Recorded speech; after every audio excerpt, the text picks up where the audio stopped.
Te Señor, por estar aquí presente, por manifestarte, Señor, por estar dispuesto, por no darnos la espalda. En este momento, Padre, mientras oramos, te pedimos también de una manera especial, Señor, que ores en la vida de nuestra hermana Donna. Toma control de su salud, Padre, que sea tu voluntad sobre su vida, Señor. Creemos y confiamos que tienes el poder para restaurarle de acuerdo a tu voluntad. En el nombre de Jesús lo pedimos todo, mi Cristo. Amén y amén. Así que, hermanos, vamos entonces aquí a comenzar. Por favor, como siempre, si usted desea hacer cualquier pregunta, por favor comparta con toda libertad. Estuvimos mirando lo que fue, comenzamos a mirar un poco, ¿verdad? De los sacerdotes y su vestimenta. Estuvimos hablando, ¿verdad? Lo que dice Éxodo 32, 25 al 26. El hecho de que los sumos sacerdotes, ¿verdad? Iban a ser descendientes de la tribu de Leví para lo que era la obra del santuario, como podemos ver acá. Y si se acuerdan, a ver si alguien se acuerda de lo que está acá con nosotros, ¿cuál hermanos era? ¿Cuál fue el sumo sacerdote? Los hijos de él, ¿quién fueron? Si se acuerdan. Le doy una pista, era hermano de Moisés. ¿Quién fue hermano de Moisés? Aarón. Muy bien, Lilibet. Así que Aarón, y entonces de la descendencia, ¿verdad? De él, pues de ahí salían y habían sido apartados, y de ahí salen, hermano, todos de la tribu de Leví. Pero vamos entonces a ver más información sobre esto. Así que no obstante, el sacerdocio se restringió a la familia de Aarón.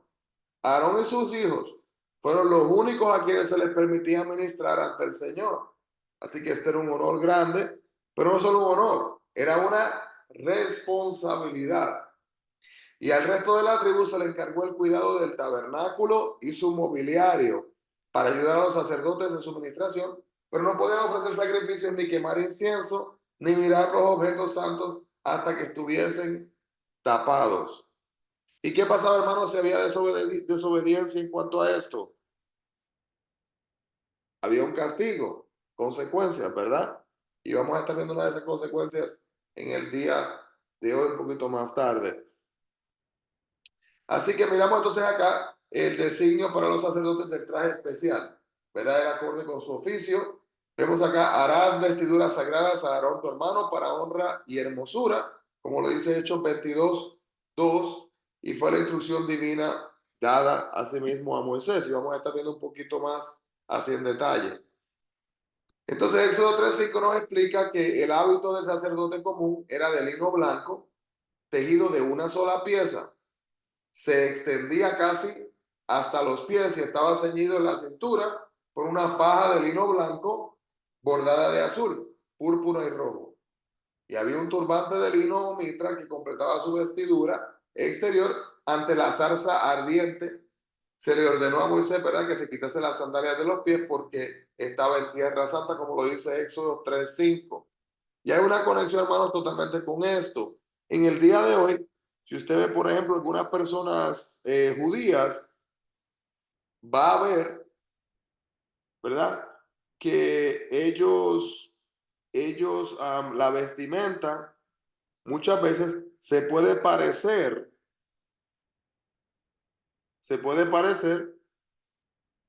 eh, se puede parecer exactamente a lo que estamos mostrando acá en este momento. Y vamos a ir más allá, hermano, porque no es solamente una túnica que cubre, tiene mucho más allá. Vamos a ver más en detalle. Entonces, los sacerdotes tampoco debían entrar al santuario con el calzado puesto, ya que, escuche esto bien importante, las partículas de polvo pegadas a él habrían profanado aquel lugar santo. Entonces, ¿qué tenían que hacer? Debían dejar los zapatos en el atrio antes de entrar al santuario, y tenían también que lavarse tanto las manos como los pies antes de servir en el tabernáculo o en el altar del holocausto. Entonces, en esa forma se enseñaba constantemente que los que quieran acercarse a la presencia de Dios deben apartarse de toda impureza. Así que, hermanos, tenemos que entender la obediencia. La práctica de seguir esto que había sido estipulado le recordaba la impureza. Déjeme, voy a hacer una pregunta, a ver quién es el valiente que se atreve a responderla. Lilibet, vamos a comenzar con Lilibet, si se atreve. O Juan o Mario, bueno, el que quiera puede responder. En el día de hoy, ¿cuál fue el primer pecado que usted cometió? Ay, Mr. Quiñones. Una, Esa pregunta, Dios mío, con tantos pecados que uno tiene. un pensamiento que nos... De- Yo creo que el pensamiento, a mí, pues a mí, un mal pensamiento. Y sobre todo, lo primero yo creo que fue que hoy me levanté y me cogió la tarde y dije, ay, qué pereza. En vez de dar gracias, dije, qué pereza.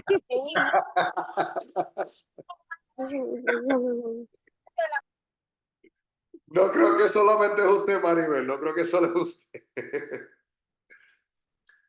¿Verdad? Pero qué cosa, hermanos, que esta mañana estaba con mis hijos, estábamos leyendo un poco de la historia de Job. Y no sé si se acuerdan de la historia de Job, pero cuando Job sufrió todo lo que sufrió, vinieron los amigos. Y qué alentado se sintió él cuando estuvieron sus amigos ahí. ¿Y sabe lo que hicieron sus amigos de primera intención? No dijeron absolutamente nada. Y eso demostró, ¿verdad? El respaldo de ellos, el amor, la misericordia, la compasión. Y todo estaba bien positivo. ¿Sabe cuándo se dañó la situación? Cuando abrieron sus bocas. Para nada lo que dijeron ayudó en nada, hermanos. Y algunas veces, ¿verdad? Nosotros hacemos lo mismo. Algunas veces nuestra lengua habla más rápido que nuestro pensamiento o que razonemos. Entonces, cuando digo esto, imagínense, no digo que vaya a hacer esto, hermano, pero como un recordatorio. Imagínense que nosotros nos levantáramos en la mañana y que lo primero que hiciéramos al abrir los ojos fuera, déjame ir a bañarme para limpiar mi mente y mi cerebro y mi cabeza de cualquier pensamiento que vaya a ser mundano, a ser inmundo. Antes de salir de la casa, ya recordar, déjame estar seguro que mis zapatos están limpios para no llevar ninguna maldad. Antes de entrar a la casa, déjame limpiar mis zapatos para no traer ninguna maldad. Simbólicamente hablando, hermanos, pero como un recordatorio, ¿verdad? De que todo lo que se hacía en este tiempo tenía una función. No era solamente así por hacerlo. Entonces, seguimos acá. Hablando de las vestiduras. Del sumo sacerdote eran de material costoso y una bellísima confección, como convenía a una elevada jerarquía. Además, este traje de lino del sacerdote común llevaba una túnica azul, también tejida de una sola pieza. Entonces, el borde del manto, hermano, estaba ornamentado con unas campanas de oro. Y estas campanas de oro también tenían granadas de color azul, púrpura y escarlata. ¿Recuerdan lo que significa, lo que representa la púrpura? La realeza, ¿verdad? Como decir, los reyes. Um, y sobre eso se llevaba lo que era el efod. Lo vamos a ver en un momento en una foto, que era la prenda más corta de oro azul, púrpura, escarlata y blanco, rodeada por una faja de los mismos colores que había sido elaborada.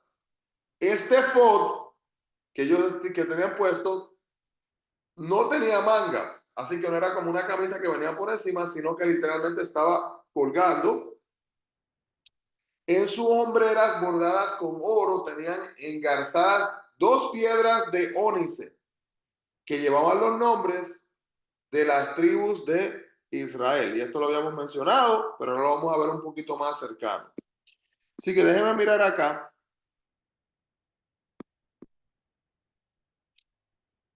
Bueno, cualquier comentario con toda libertad.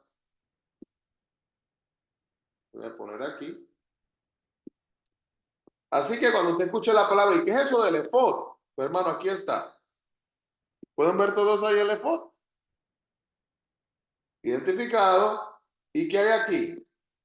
1, 2, 3, 4. Ahí están todas las tribus representadas. Ya que si recuerdan, ¿verdad? Cuando el sumo sacerdote iba a entrar, él estaba entrando para pedir perdón por sus pecados solamente o para los pecados de quién. En el tabernáculo, cuando iba y ofrecía el sacrificio. De todos. De todos, ¿verdad? De todas las naciones, de todas las tribus representadas, que vienen siendo resumidas, incluidas, ¿verdad? En estas 12 tribus. Ahí están todas.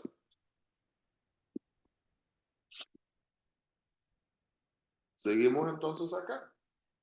Cualquier pregunta, hermano, nos deja saber, por favor. Entonces, podemos ver aquí un poquito más de cerca, ¿verdad? Cómo era aquí el efod. Sobre el efod estaba el racional o el pectoral, que era la más sagrada de las vestiduras sacerdotales. Era de la misma tela que el efod. Una forma cuadrada, medía un palmo, como decir 22.5 centímetros, y colgaba de los hombros mediante un cordón azul que era prendido en argollas de oro. Entendemos, hermanos, vamos a leer Éxodo capítulo 24.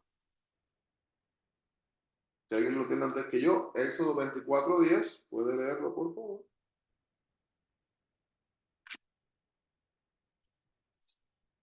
Éxodo 24:10 dice lo siguiente. Y vieron a Dios Israel, y había debajo de sus pies como un embaldosado de zafiro, semejante al cielo cuando está sereno. Así que ahí podemos ver, ¿verdad? La mención de ese color asimismo azul. Entonces, el ribete, ¿verdad? De ahí de esa parte posterior de la vestimenta, está formado por una variedad de piedras preciosas, las mismas que forman los 12 fundamentos de la ciudad de Dios. Vamos a ver estos dos versículos en Apocalipsis, capítulo 21.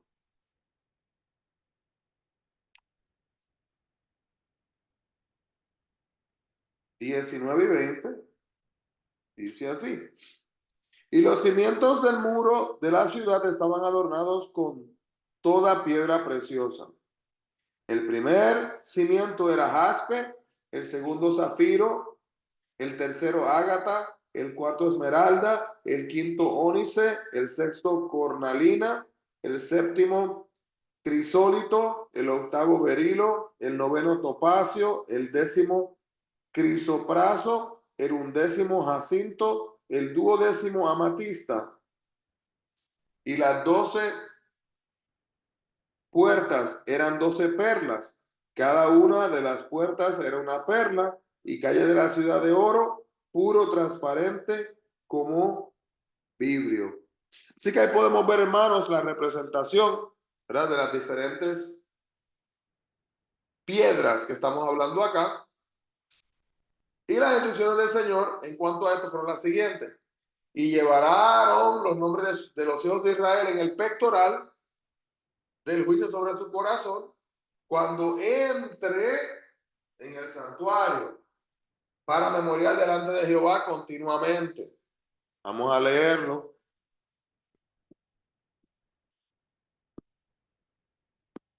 A leer el versículo que sigue, Éxodo 28. Así que tiene lógica, ¿verdad, hermanos? ¿Por qué estaba cargando entonces el efod? 28-29 dice lo siguiente. Dice: y juntarán el pectoral por sus anillos a los dos anillos del efod con un cordón azul, para que esté sobre el cinto del efod y no se separe el pectoral del efod. ¿verdad? Y luego dice el versículo que leímos, y luego dice el versículo 30, mira acá. Y pondrás el pectoral del juicio Urim y Tumim, para que estén sobre el corazón de Aarón cuando entre delante de Jehová. Y llevará siempre Aarón el juicio de los hijos de Israel sobre su corazón delante de Jehová. Vamos a ver aquí que estamos hablando. Lo vamos a mostrar en un momento. Así que podemos ver acá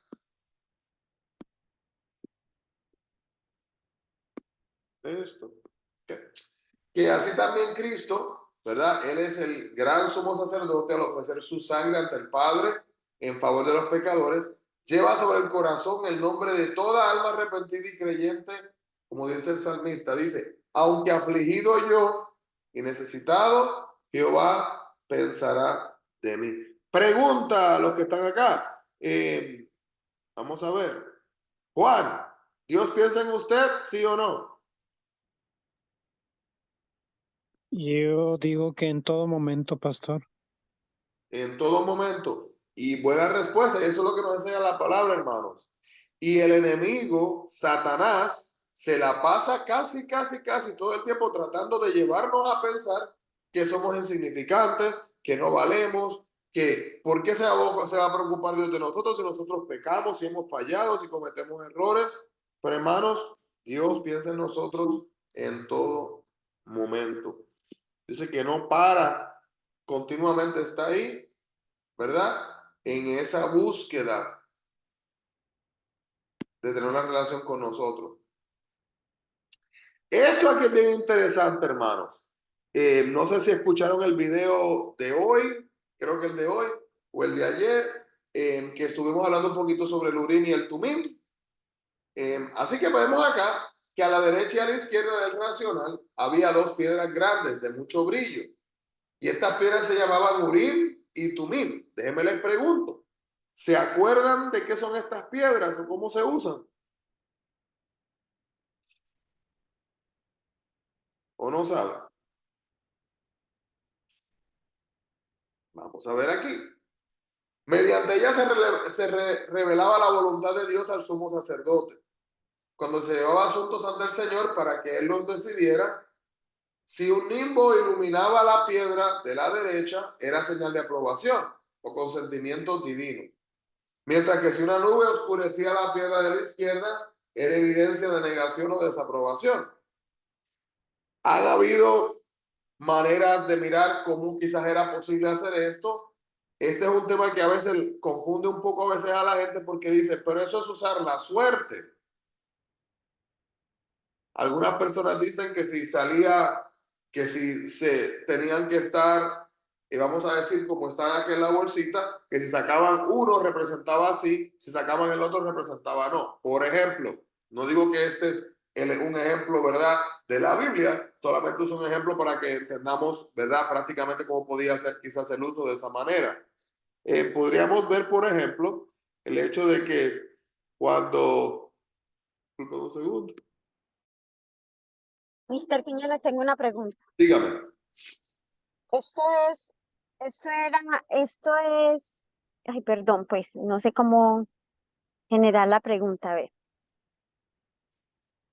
Esto lo de la piedra, o sea, no lo estoy interrumpiendo porque pues no sabía nada de ella, pero lo que medio entendí que usted acaba de decir, son, era de las escrituras, o sea, digamos de la Biblia, o fue que el hombre lo quiso decir así. O sea, era cosas del hombre, o sea, en ese tiempo, o en realidad era que sí eran cosas de Dios. Buena pregunta. Eran cosas de Dios. Y entonces tenemos que entender muchas cosas, hermanos, que pasaron en aquellos momentos, ¿verdad? Que cuando las vemos en el día de hoy, no se practican. Entonces vamos a ver, por ejemplo, el versículo que le estuve leyendo se encuentra en Éxodo 28, versículo 30.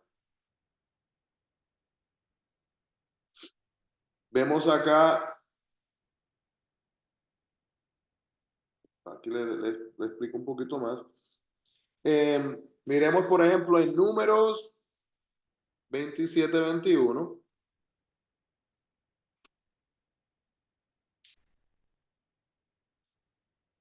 Y es buena pregunta, Maribel, porque esta es la cosa. Una persona, por ejemplo, que se una con nosotros al estudio en este momento y que solamente escuche esto, va y se busca dos piedras y dice, Dios, guíame, y empieza a usar piedras para, como verdad, sí o no. Va más allá, hermanos, de eso. Vamos a ver acá algunos ejemplos en la Biblia. Número 27, 21 dice,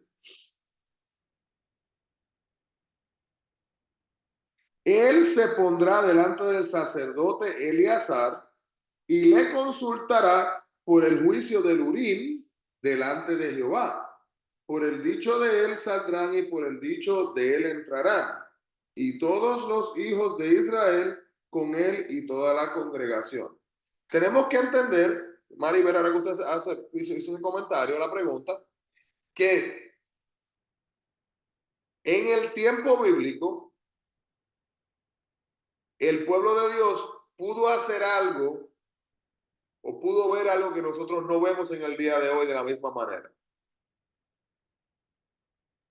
El pueblo de Dios estaba acostumbrado, literalmente, hermanos, en el tabernáculo, a ver ese fuego que estaba descendiendo sobre el propiciatorio, ¿verdad? Sobre lo que era el arca del pacto. Ellos podían físicamente, podían ver ese fuego.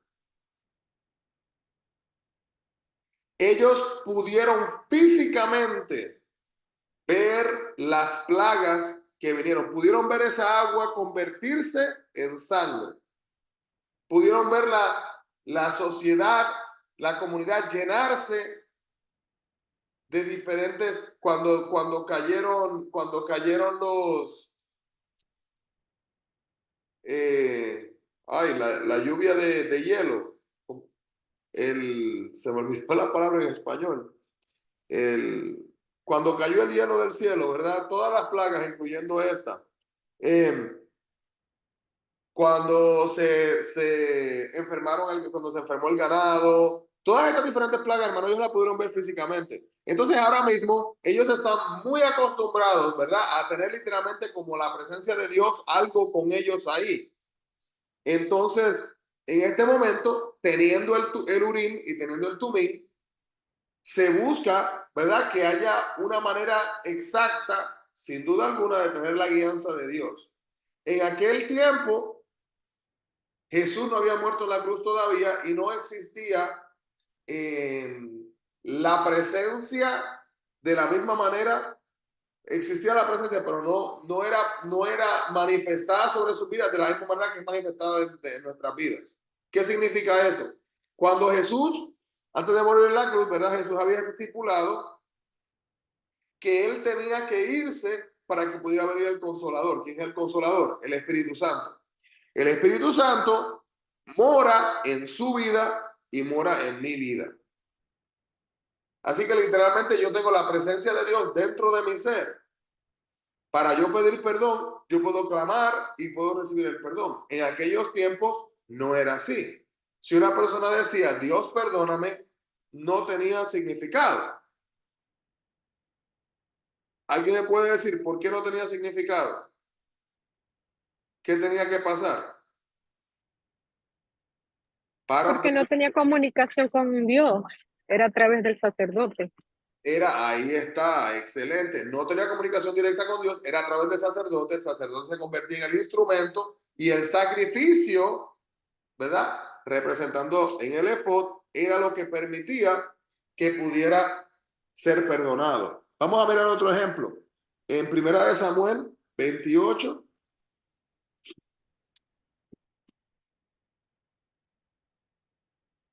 Primera de Samuel 28:6. Mire acá lo que dice. Si se acuerdan de esa historia, esa es la historia cuando el 28:6, cuando viene Saúl y se disfraza y se presenta frente a la adivina de Endor. Dice el versículo 6, lo siguiente. Y consultó Saúl a Jehová, pero Jehová no le respondió ni por sueños, ni por Urim, ni por profetas.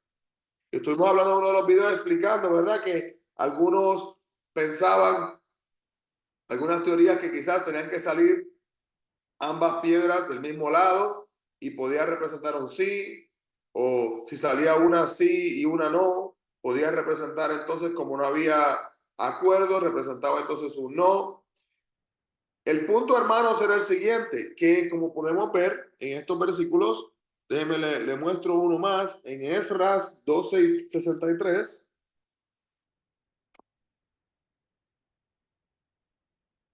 Esdras 2:63 dice: y el gobernador les dijo que no comiesen de las cosas más santas hasta que hubiese sacerdote para consultar con Urim y Tumim. Así que creo que ese es un buen ejemplo para terminar con ese tema. Maribel, si ahí le responde, que viene entonces en ese momento y le dice aquí, el versículo 63, que el gobernador dice, no quiero que continúen, no quiero que hagan nada, vamos a esperar que llegue el sacerdote para que el sacerdote use el Urim y el Tumim para que verdaderamente sepa exactamente qué es lo que tenemos que hacer.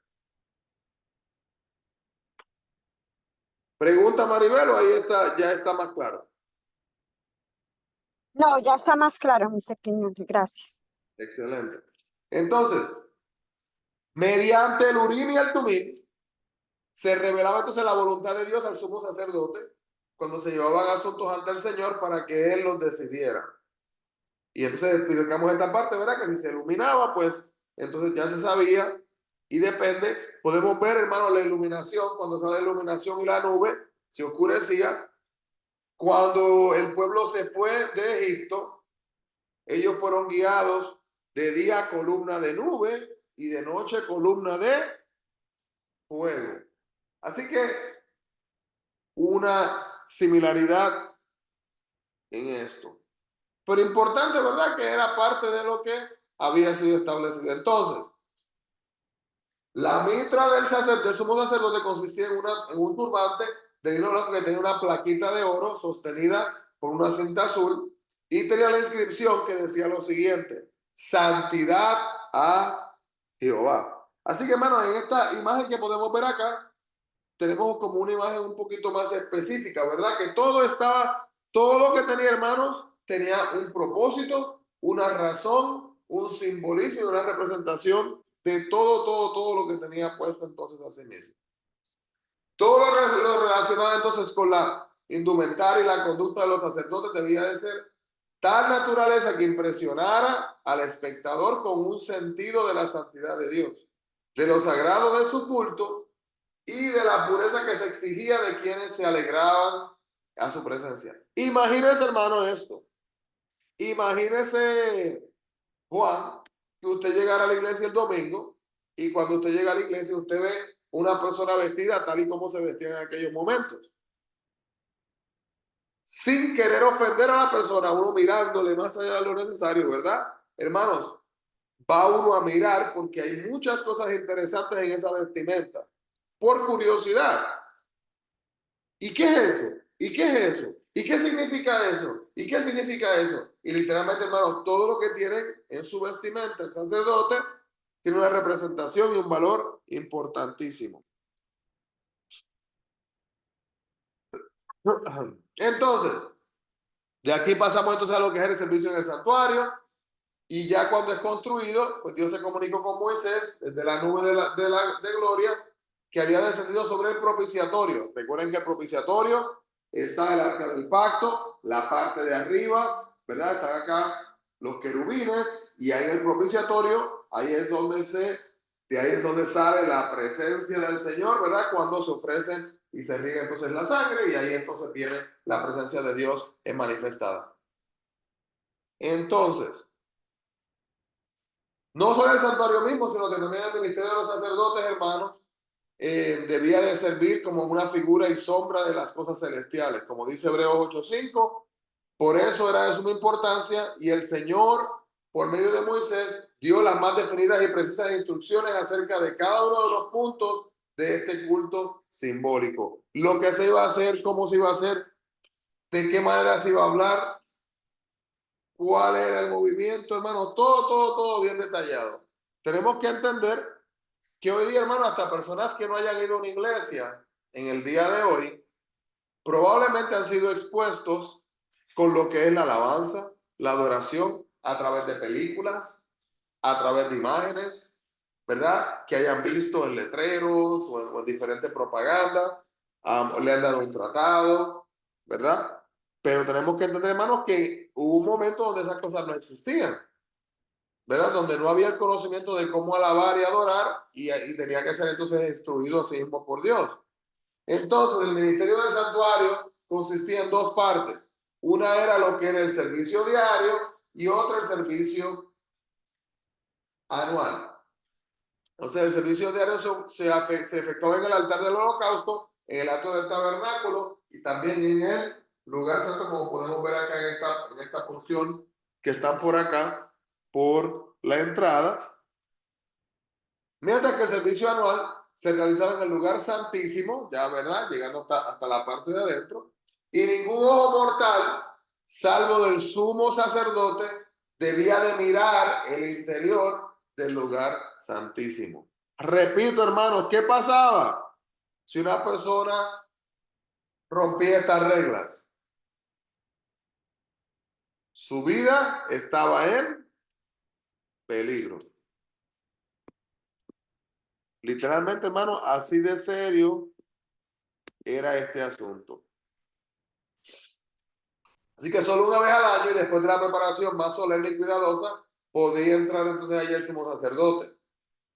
Temblando, entraba para presentarse ante Dios y el pueblo en reverente silencio esperaba su regreso con el corazón elevado en ferviente oración por bendición divina. Ahora está y llega ante el propiciatorio. El sumo sacerdote hacía expiación por Israel y en la nube de gloria Dios se encontraba con él. Así que la representación, ¿verdad?, física de lo que en el día de hoy pasa dentro de nuestro corazón cuando pasamos del arrepentimiento al perdón y la bienvenida a su reino. Si su permanencia en dichos sitios duraba más tiempo del acostumbrado, el pueblo sentía temor de que a causa de los pecados de ellos o de él mismo hubiese sido muerto por la gloria del Señor. Así que no sé ustedes, pero yo imagino que Lilibet una mujer santa que no mata una mosca. ¿Usted estaría dispuesta, Lilibet, a entrar por esas puertas, verdad, sin problema alguno, me imagino, o no? Solamente que cuando se te atraviesa alguien que esté manejando, ay Dios mío, yo le digo, Señor, dame paciencia. Ay, Dios. Miren, hermanos, la realidad de esto, hermanos, imagínense usted, hermanos, esto es algo serio. Hay una lista así de datos específicos que tienen que ser seguidos al pie de la letra. Y si todo no es al pie de la letra, vamos a decir que se le olvidó al sacerdote por estar despistado, que se le olvidó lavarse o quitarse las sandalias antes de entrar. Ya está en desobediencia, hermano. Así que había un gran respeto de lo que se esperaba en ese momento. El servicio diario, ¿verdad?, consistía en el holocausto matutino y el vespertino, así que la mañana y la noche, en el ofrecimiento del incienso en el altar de oro y en los sacrificios especiales por los pecados individuales. Pero también había sacrificios para los sábados, las lunas nuevas y también para las fiestas especiales.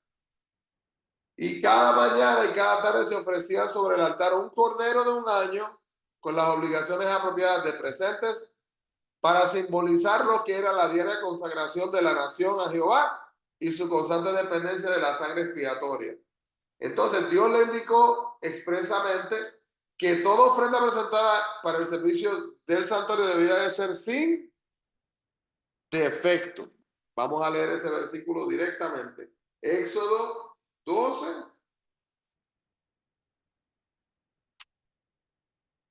Versículo 15 dice así: 7 días comeréis.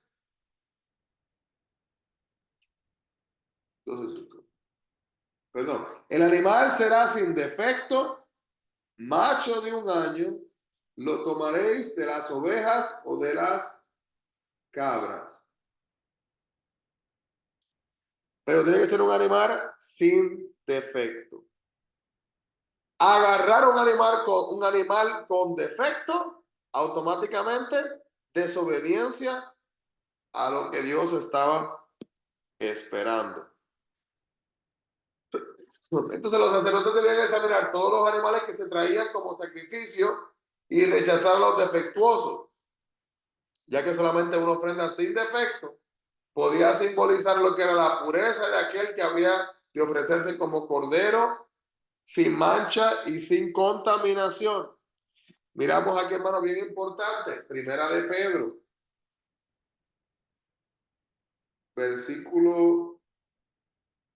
capítulo 1, versículo 19, dice así. Dice, sino con la sangre preciosa de Cristo, como de un cordero sin mancha y sin contaminación. Ese capítulo nos habla de lo que es ser santo, porque Él es santo, ¿verdad? Así que pueden ver la conexión, hermanos. Pueden ver esa conexión entre el tabernáculo y la muerte de Cristo y la representación de lo que nos espera en el día de hoy, ¿verdad? Cuando venimos delante de Él y buscamos purificarnos, aceptando a Jesús como nuestro Salvador. Entonces el apóstol Pablo señala estos sacrificios como una ilustración de lo que los seguidores de Cristo han de llegar a hacer. Dice Romanos 12:1. Así que, hermanos, os ruego por la misericordia de Dios que presentéis vuestros cuerpos en sacrificio vivo, santo, agradable a Dios, que es vuestro culto racional.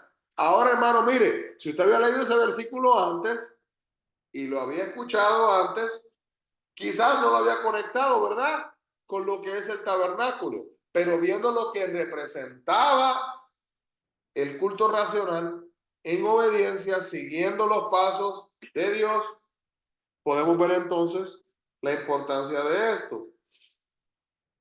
Así que hemos de entregarnos al servicio de Dios y deberíamos tratar de hacer esta ofrenda tan perfecta como sea posible.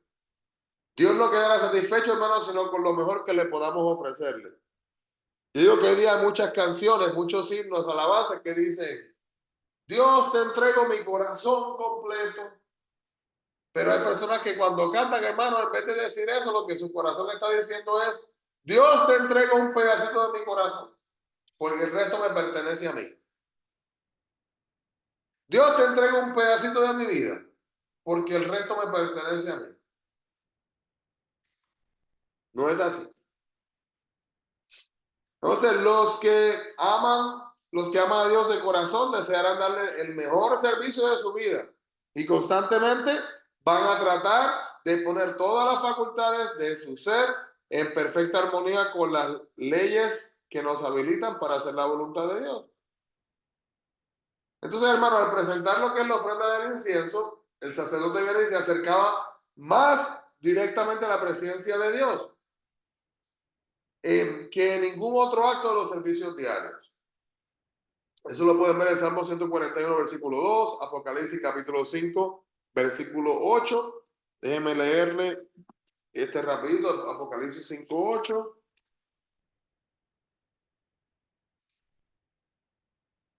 Dice así: y cuando hubo tomado el libro, los 4 seres vivientes y los 24 ancianos se postraron delante del Cordero. Todos tenían arpas y copas de oro llenas de incienso, que son las oraciones de los santos. Dice Salmo 141, 2. Pero a veces dice la gente, pero ¿y mis lágrimas y mis oraciones para qué? ¿Para qué son? No tienen valor. Vemos, hermanos, la palabra nos enseña, especialmente en Apocalipsis, que sí tienen valor. Salmo 141:2 dice, suba mi oración delante de ti como el incienso, el don de mis manos como la ofrenda de la tarde. Así que, hermanos, cuando usted escuche la palabra ofrenda, cuando escuche la palabra sacrificio, cuando escuche la palabra sangre, cuando escuche la palabra alabanza, la palabra adoración, podemos ver, hermanos, la conexión con lo que es el tabernáculo. Ya que cuando el sacerdote ofrecía incienso ante el Señor, miraba hacia el arca y mientras ascendía la nube de incienso, la gloria divina descendía sobre el propiciatorio y henchía entonces el lugar santísimo y a menudo llenaba tanto las dos divisiones del santuario que el sacerdote se veía obligado a retirarse hasta la puerta del tabernáculo porque la presencia de Dios era tal, hermanos, que no podía lidiar con ella humana y físicamente. Así que así como ese servicio simbólico, el sacerdote miraba por medio de la fe el propiciatorio que no podía ver. Así que el pueblo de Dios ha de dirigir sus oraciones a Cristo, su gran sumo sacerdote, quien invisible para el ojo está intercediendo en su favor en el santuario celestial. Podemos ver, hermanos, acá que las oraciones literalmente sirven como una leña para encender a sí mismo lo que es por decir, ya que están ascendiendo al trono, como que ese olor grato, esa fragancia grata hacia el Señor, ¿verdad? Ya que las oraciones están ascendiendo hacia el trono. Y terminamos con esto último, hermanos. El incienso que ascendía con las oraciones de Israel representaba los méritos y la intercesión de Cristo, su perfecta justicia, la cual por medio de la fe es acreditada a su pueblo y es lo único que puede hacer el culto de los seres humanos aceptable a Dios. Luego, durante el velo del lugar santísimo había un altar de intercesión perpetua y delante del lugar santo un altar de expiación continua. Había que acercarse a Dios mediante la sangre y el incienso. Símbolos, hermanos, que apuntan directamente al gran mediador, nuestro Señor Jesucristo, que a través de esto los pecadores pueden acercarse a Jehová y a través de quien únicamente pueden otorgarse la misericordia y la salvación al alma perdida y asimismo al creyente es asimismo el Señor.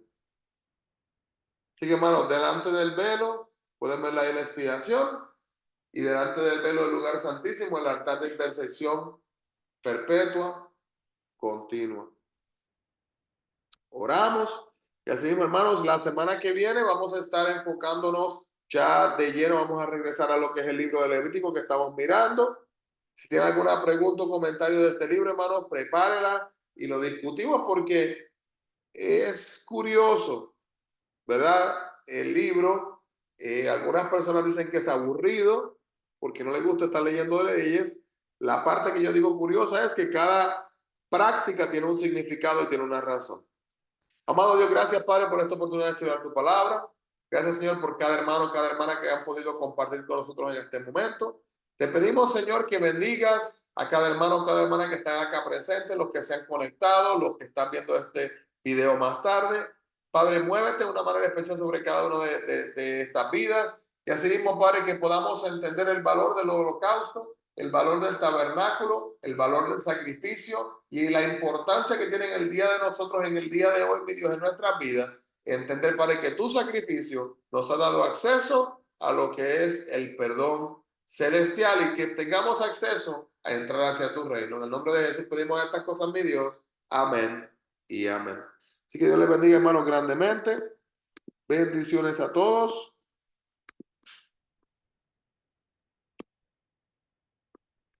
Dios les bendiga.